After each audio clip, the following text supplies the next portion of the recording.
Now, 95.9 FM WATD presents Friends with Benefits, exploring relationships, social issues, and life stories. Be a part of the show at 781-837-4900. Friends with Benefits with your host, Brian Stratton. 95.9 WATD FM in Marshfield, Massachusetts, welcoming the great actor and wonderful musician, Jeff Daniels. How are you, Jeff? Good. Hey, thanks for calling in today. We're excited. You're going to be right in the area in a couple weeks in January at the Center for Performing Arts in Natick. Tell us a little bit about that show. We're really interested to find out more about your music. Well, it's something I did in August. I took my son's band out in August. We toured the Midwest, and I just said, what would you guys do with these songs I've written? We have an independent label that we put up on my website, and we made a new CD called Days Like These, and I said, what would you do? And they said, well, we do this, we do that, we do that. I said, great, let's do it. And it worked well. We got a great response from the audiences and the critics, and so I said, we came off the road in August. I said, let's go out again in January, and one of the venues is at Natick.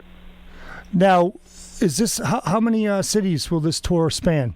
I don't know. We're out for about 3.5 weeks, and I've got a movie that came up where I had to reschedule a few of the gigs. But we're out for most of January. Okay, so you guys have basically, you take this really seriously, because I've got to be able to listen to, actually, believe it or not, quite a bit of your music. I kind of knew before anybody else knew that you were a pretty good musician. I watched your, it's like a folky kind of style, folky pop. Was that what you'd call it? I don't label it. I don't quite know what it is. I'm certainly influenced by playwrights, and the playwrights I came in contact with in the 70s when I moved to New York and landed off Broadway. I mean, there were living, breathing playwrights. Every one of them was rewriting a second act. So there was a fluid writing process going on that I had never been exposed to before. And I wanted to be a part of that. I wanted to experience that. And for me, to pick up a guitar and write for that was what I could do. I couldn't write a play. No one would produce it. No one would write it and do a movie I had written. But I could write a song and throw it in a notebook. And I could get better at the guitar. So I started studying Doc Watson and Stephen Grossman's tablature books in the early 80s. And the finger-picking thing started to come. And then I would see people like Steve Goodman and Christine Lavin and Arlo and go, they're using humor. Humor's okay. You don't have to be like the serious, important musician, songwriter all the time. And so that was an avenue that I explored. And as the decades went on, I started to play out after like 2001 or so, and to raise money for my theater. And then an agent saw me and said, you could do this in clubs around the country if you wanted. And I wanted. And it worked out great. And I've been real thrilled with to be able to come out on the road and play as kind of an extension of what I do as an actor. Yes, we're speaking with Jeff Daniels, great actor and gifted musician. Jeff, you have 6 albums out right now, which, like I said, I think a lot of our listener base is not really aware of how invested you are in your musical career. And I know it's probably just an avocation. It's kind of a secondary thing. Of course, you're acting. You've been in Dumb and Dumber 1 and obviously the new release, Dumb and Dumber 2, with the Farrelly brothers and so many different movies, which is a primary part of your public figure status. When you're out there, do you have, and this is a kind of an odd question, do you have kind of like a fan base that's more interested in your music than your acting? I think there's certainly a portion of the audiences that are aware of it. There's, if I'm going to pay X amount of dollars to see this guy in a club, is he going to do speeches from Dumb and Dumber and Gettysburg and Newsroom? What's he going to do? And he plays music. Okay, I guess I'll buy the ticket anyway. There's a few of those people, but then there are people that have, I've been doing this 15 years or so now out, that have gone, no, I've seen him before, and so there is a little bit of that. But I go in with I expect that that the expectations of the audience are fairly low, because anytime an actor comes out with a guitar, it's almost like you got two strikes against you. Right, they expect Adam Sandler. Right. Adam Sandler or William Shatner, or this is just something I picked up the guitar a year ago, and now I'm going to do this. Right. And it's I've been doing this since the late 70s. But I get that. I get that you're known as an actor, and now you want to be what? Now you also want to be a musician? Oh, okay. And so, but I don't care. It's all part of the same thing for me, and you can either come or don't come. But I'm going to do it anyway, and I'm going to record, and I'm going to play, and I'm going to come near you, and if you want to, great. But I don't let people down. I'm very aware of the elephant in the room, which is you're known as something else. Sure. And I play to that, and I reference that, and by 10 minutes in, they've usually forgotten that or gotten over the fact that, oh my God, this might suck. Yes. We're past that at that point. Well, and now they got another 90 minutes, and they got a great evening. By listening to your musical anthology, I mean, I've heard all the albums, I've heard almost all the songs, and I hear a lot of Lyle Lovett. I hear a lot of John Hyatt. Oh yeah. I hear a little bit of Arlo Guthrie, which is funny you said that, because last night the person I was with, I was playing the album too, and they said, geez, I hear some Arlo Guthrie in there. Now, boy, was that a shot in the dark. But huge influence. Arlo was the first concert I ever saw in the early 70s was Arlo at the Masonic Temple in Detroit. Okay. My parents had to drive me. I was 15, didn't have a car. Nor a license, and he came out with a band, just an acoustic. This is right about and I loved it. I loved what he did. I loved that he used humor, and then later on, after the playwrights in New York and everything, I started to gravitate towards writers who had a guitar in their hand. And Lyle and John Hyatt are two guys that are huge influences to me. Cheryl Wheeler, they're guys now that I pay attention to. Sturgill Simpson, Jason Isbell, Noah Gunderson. People that are the written word, and that comes from all those playwrights. They cared about imagery, they cared about words, and I take great care of that, and that's a lot of what this tour is that we're not James Taylor doing Fire and Rain. We don't have any greatest hits. Sure. So you kind of got to listen to these songs, hearing them for the first time, or and as you would seeing a play that you don't know anything about. And so I really put the writing up front and center. Right. Now, this is the Center for Arts in Natick, Massachusetts, which is January 13th is when you show. And as I can see now, tickets are going fast. They're going furious, and that's a great thing because people... Oh, that's good to know. Yeah, well, it's obviously a testament. They have a link to your website on their website, so people can go. And I just went to your website. It's very interactive. You can basically hear these samples, which I just fell on to Last Train to Clarksville. You did that in that kind of acoustic-y kind of manner, which I thought was brilliant. It just lended itself. Brad Phillips, who produced the new CD, Days Like These, I've gone out with Brad a lot, where it's just the two of us. We played in New York at 54 Below, and got a great review from the New York Times that they really lit Brad up. And I pulled Clarksville out just because it lent itself to fiddle and mandolin, and we were able to do a little version of it that was kind of a two-man version of it. But I really liked the choice, and I loved what Brad did on that. If you listen to the track, for probably the first 30 seconds of it, you guys are doing like a prelude. Yeah. Which is kind of you going off on your own little tangent and playing and then it cuts into the song, which I thought was effective because I felt in the 70s, 80s, you heard more of that.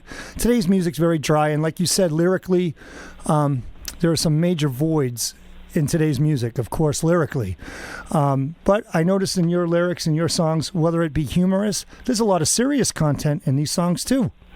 Yeah, days like these in particular is let's leave funny to the side. And there are a lot of live CDs up on the website where it's me with an acoustic guitar and an audience, and I enjoy that. But that's a different show. When I got Ben's band with me, there's still humor. I still talk to the audience, and they're still going to laugh, and then we're going to drop into this next song. And some of the songs, the audience is up doing this drunken dance from the Upper Peninsula called the Big Bass Shuffle, and we enjoy doing that. But there's a lot of musicianship that Ben's band brings to it. It's not just a vanity tour. It's if these guys weren't good enough to take my songs and lift them, then we wouldn't be doing it. And we went out in August. It went well, and I can't wait to bring it around. The East Coast is known for songwriting, and connoisseurs of good songwriting are in the audience on the East Coast, and we're looking forward to bringing it to them. Well, you're right in James Taylor's backyard, as you know.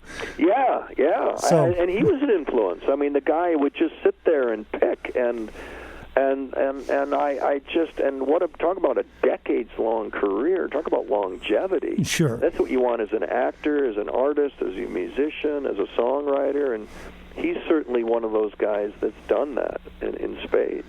Well, I've noticed from your technique of your guitar playing, I've been a touring musician myself, you really must have been schooled or done some extensive study on the guitar, because your finger-picking style, your tensions, your inflections on the guitar are not, this isn't beginner status, so to speak. So where did that come from? Well, I appreciate that. I have great respect for those who have toured and have, who weren't doing acting, who were being, professional musicians. And this has always been a secondary thing for me, but it's been a close second. And it comes from the same place. I picked up the tablature books of Stefan Grossman in the early 80s, and that's when I got into the finger picking. I saw Doc Watson at the bottom line, Stevie Goodman at the bottom line, with just an acoustic guitar. I'm going, what is he doing when he really stops strumming? And look at those fingers. What are they doing? And it's like a harpist. How do they know where to put the fingers? And you learn how to do that. Well, Jeff, from you being such a great acoustic guitar player, you can observe when you're out on like the bottom line in New York and those kind of places. When you get a great acoustic guitar player on the stage, generally they can make it sound so full, like almost like a whole ensemble. If you get the sound system right, there's a low end, a middle end, and a high end, and that's just coming out of one guitar, and that comes from finger picking, and there's really, as guitar players know, it takes a long time to go from strumming to finger picking to get that alternating thumb thing going, and I've worked hard at it. Stefan Grossman was a huge influence. I've met with him and had lessons from him personally, and he's been a huge help for me. And Kev Moe was another guy who sat me down and said, do this, don't do that. Wow. And I so I've taken it seriously and have great respect for those who have been playing professionally. But the guitar is something that every day you can get better at it. And you're always learning. Yes, that. You're always learning on the acoustic. There's no question. Yeah. And if you watch James Taylor, especially, he's almost to me created new chords that no other acoustic guitar player has ever even gone to that stratosphere. You know what I mean? Yeah, and he says I'm in the key of D again, and yet it's not I've never played those chords in the key of D, and he fingers the D chord even differently than most of us do, and so that he can get to some of those other James Taylor chords. Anyway, he's one of the guys who kind of reinvented what an acoustic guitar could sound like. Well, he's the standard in my eyes. We're speaking with Jeff Daniels. Jeff Daniels and his son Ben Daniels, who I'd like to talk about for briefly, but I got to see you guys on YouTube at a famous guitar shop. Norm's, yeah. Isn't that cool how many great players go through that place? I mean, wow. Yeah, Norm's a hell of a salesman.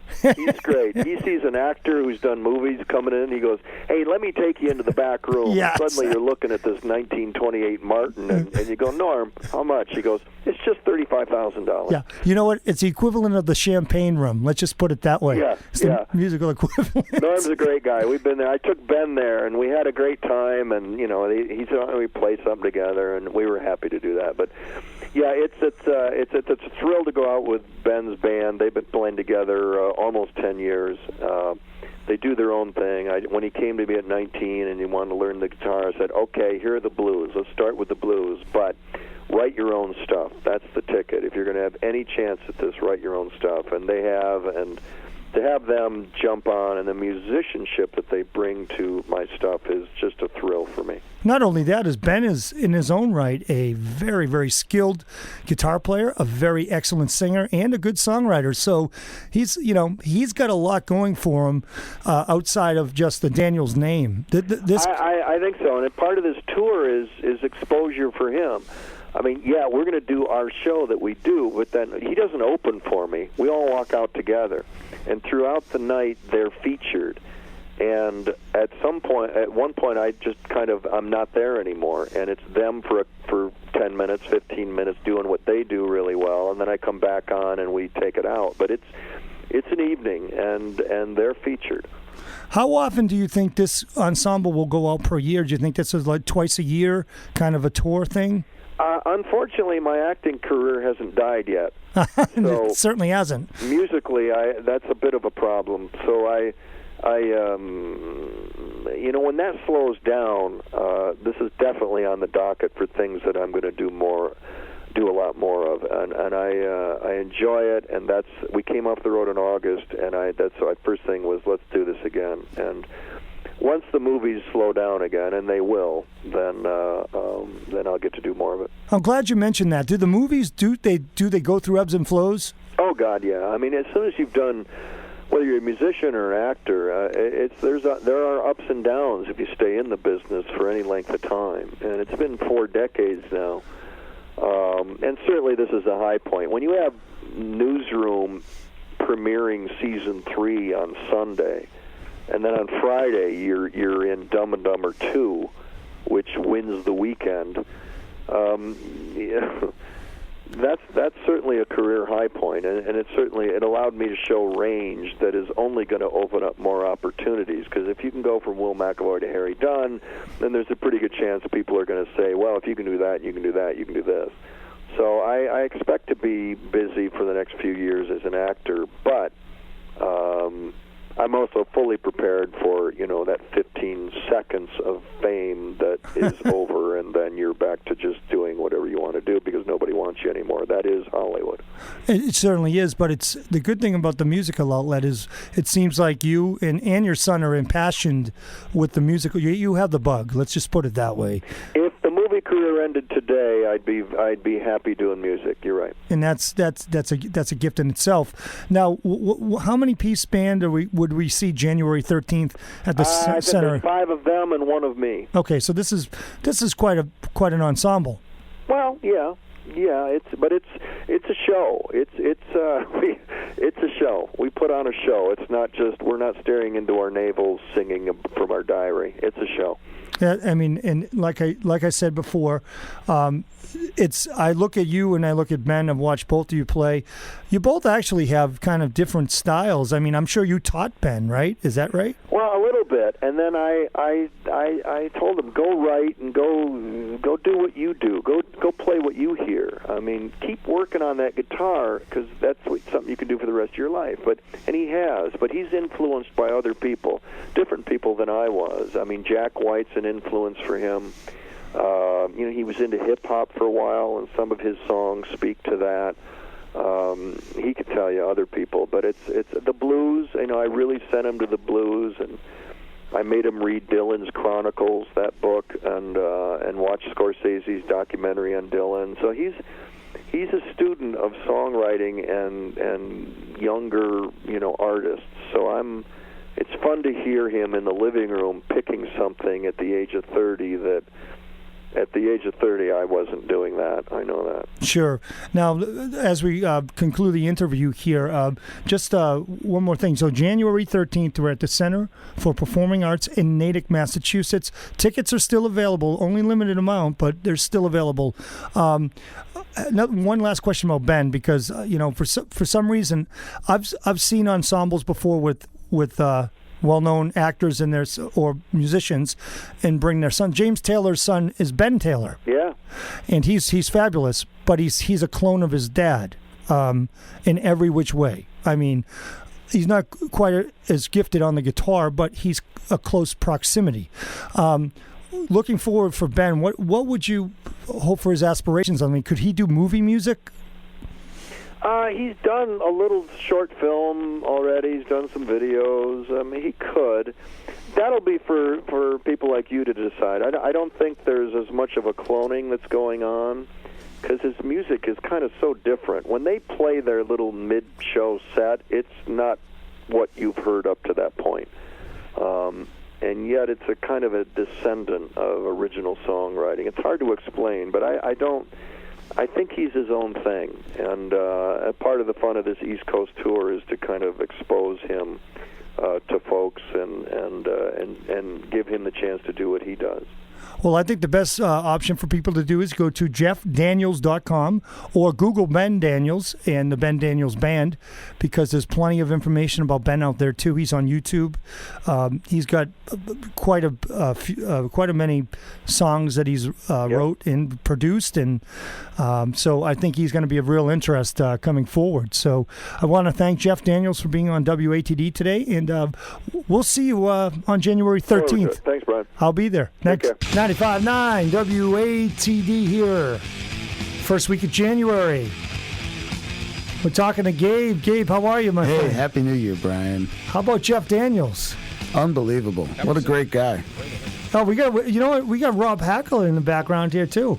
Rob, what's happening, buddy? Hey, Brian, how you doing? Hey, Gabe. Hi, Rob. Good to see you, man. Great Jeff Daniels interview. Are you watch any of his movies or his television series or whatever he does? Well, I haven't seen the series that Gabe was talking about just off air a few minutes ago while we were listening to Jeff Daniels. But I've certainly seen a lot of the movies over the year. I guess the last one that I was given a Christmas present was that movie Looper. Looper, yeah. Did you see that, Gabe? I haven't seen Looper. I've seen bits and pieces like on cable. I didn't know Jeff Daniels was in that one. No. Oh. Yeah, he was in that. He played a bad guy. But yeah. Okay. He's been in a lot of movies over the years, man. The one that just jumped into my head was Speed. Oh. Remember he played the other cop in Speed. I did not see this movie. Oh, Speed is great. It was... it says he played Harry in Speed. He played Harry, yeah. It's 94. That was 1994. That's 20 years ago. Wow. How about Arachnophobia? Because I remember that movie, and that's probably 80s now, right? Yeah. Do you remember that one, Rob Hackler? Do you remember? A little bit, yeah.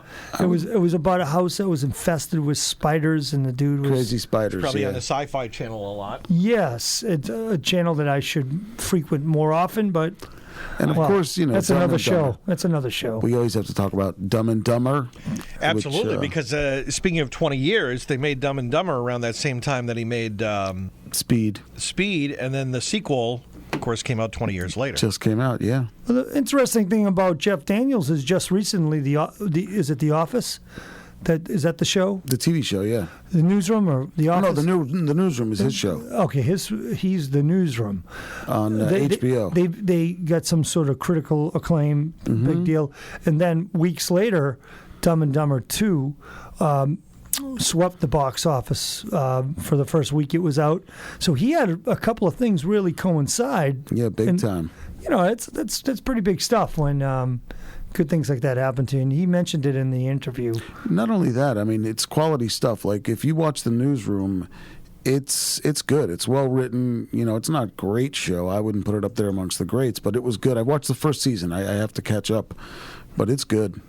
Yeah, I mean, what is his role in Newsroom? He plays the lead anchor. I forgot his name. I haven't watched in a couple of seasons, but he's like the lead anchor of a a television station that does news, and it's about the inner workings of what goes on at the station and how they report stories, and they have created a world in which they report on stories that we know about, actual real life stories. Like I remember in the first season, they started reporting on the disaster in the Gulf with the oil, and they were talking about that for as if it would just happen and unfolded. So it's a news show that they fictionalized to a certain degree. They fictionalized the way they dealt with it. It's kind of cool. That is kind of cool. So you're a fan of his. Yeah, I am. I like that show a lot. I just haven't caught the last couple of seasons. I got to get back to it. Well, he's got some great versatile acting ability, but Jeff Daniels also, and you know that I kind of have an inside track on the music part, is a very, very qualified guitar player, acoustic guitar player, and has a pretty reasonably good voice, and will be playing at the Natick Center of the Arts in 2 weeks, January 13th, which is I believe it's a Wednesday. But so he does it all. He's a Renaissance man. It's cool. It's kind of cool because it's, as he alluded to in his interview, that might be the next phase of his life when the acting thing finally slows down.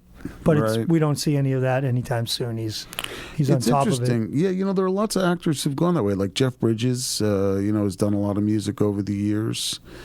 It's interesting to have that other creative outlet because, acting is really just about getting work. You're only working when you're working. It's until the next job comes along. Well, yeah. Actors, men and women alike. I mean, we've seen women just disappear because as they age, those roles become fewer and far between. Right. And then you give those specific parts to the, certain actresses.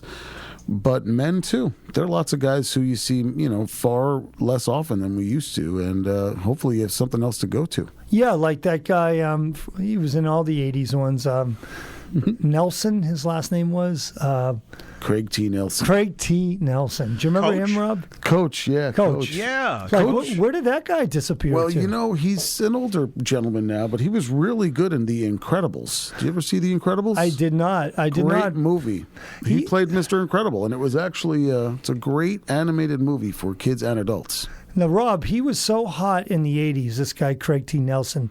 I remember being in maybe high school or, high school, I think it was.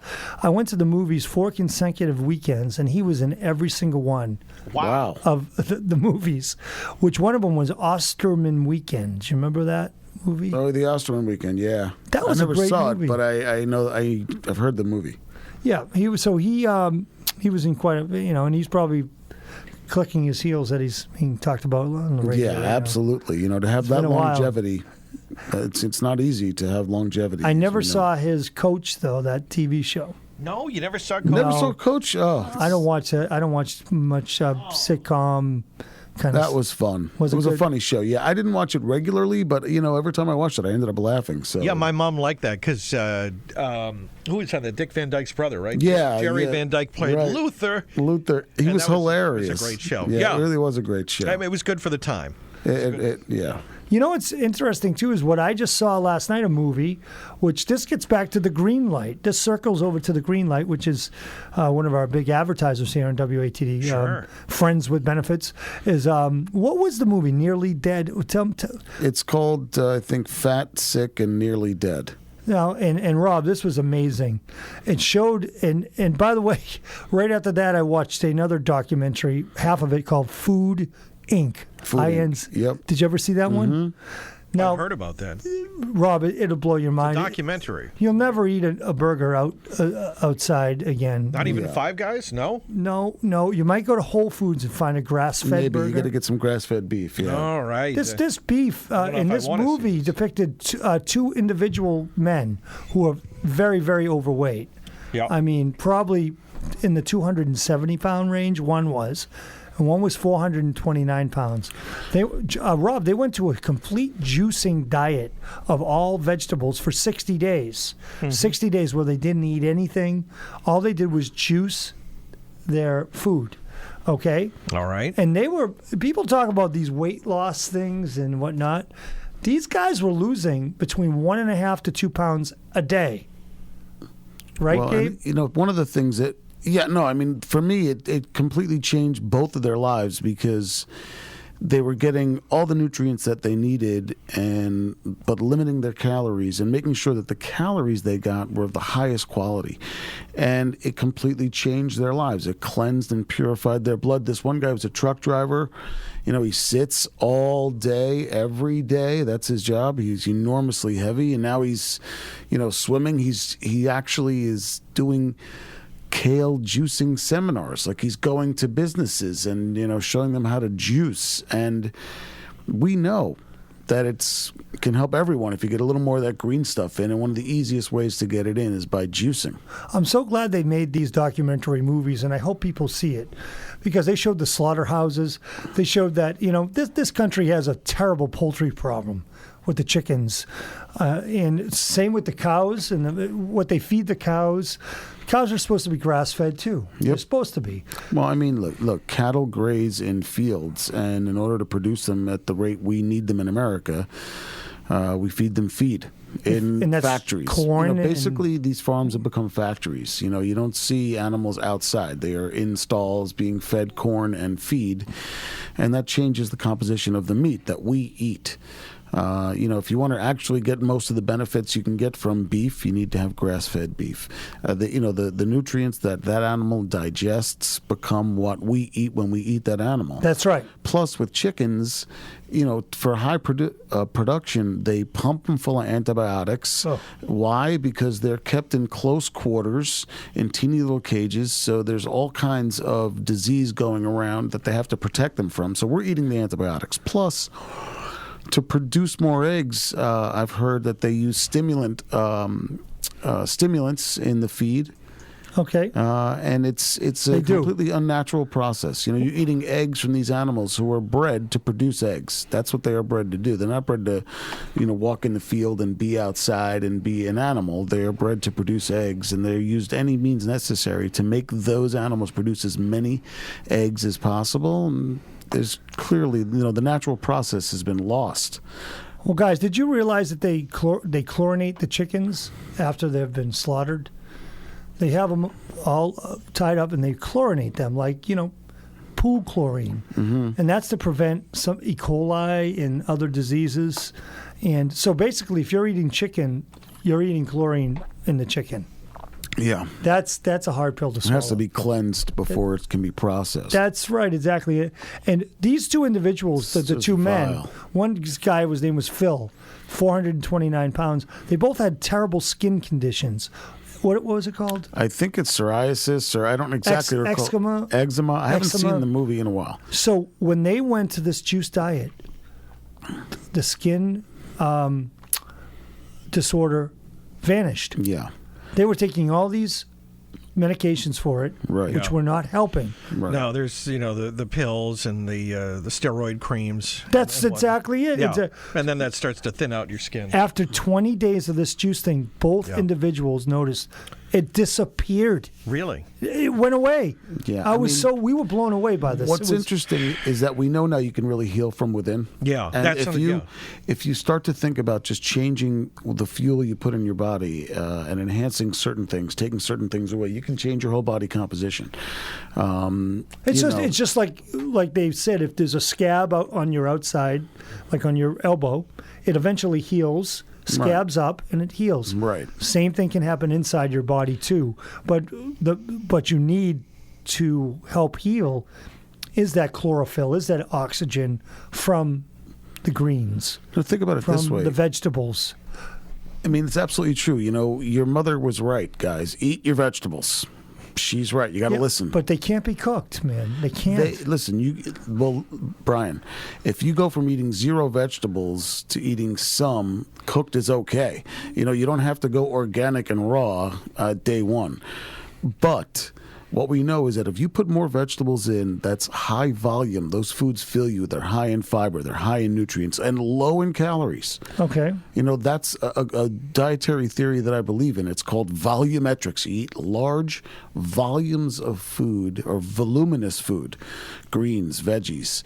They're low calorie, high nutrients. Sure. Like you have 500 calories. It'd be a steak the size of the deck of cards. Okay. 500 calorie salad. You could have a bowl the size of a Buick. You know what I mean? You can eat a large salad for the same caloric buck and get many more nutrients. So, greens, my man. And the green light does it, but you don't need the green light to do it. You could easily you get do it yourself. I mean, look, for less than $100, you can get one of those Magic Bullets or NutriBullets. I have a NutriBullet. And all you have to do is just chuck the veggies in there, a little bit of water, add a couple of pieces of fruit. You have a great shake, and it's all natural. You're getting all of the food value from those veggies. And the combination of the veggies is, say you want a healing juice, I'll give you one for the morning. You put kale in there, you put celery stalks, what else? You put spinach, you can put cucumber, a couple slices of apple. Right there, you pretty much have your drink. Yeah, I mean, you could even, to sweeten it up, you can put some berries in there. It's high fiber fruits, the apples and berries. As long as you're getting those greens, and when you break it down in like a blender, you're making all the nutrients easier to assimilate into your body. You can absorb them so much better, and you actually feel it. Like yesterday, I had that wheatgrass shot in the morning. I literally felt it in my body. Now, don't get me wrong, it wasn't like I had, just injected B12. I didn't feel a huge energy surge, but I knew that I was getting all the nutrients from that. It was going straight in, very easy to digest. It's a great way to start the day. Well, good. Well, you know what? We're going to get off the commercial break again. You're listening to 95.9 WATD Friends with Benefits with Rob, Gabe, and Brian.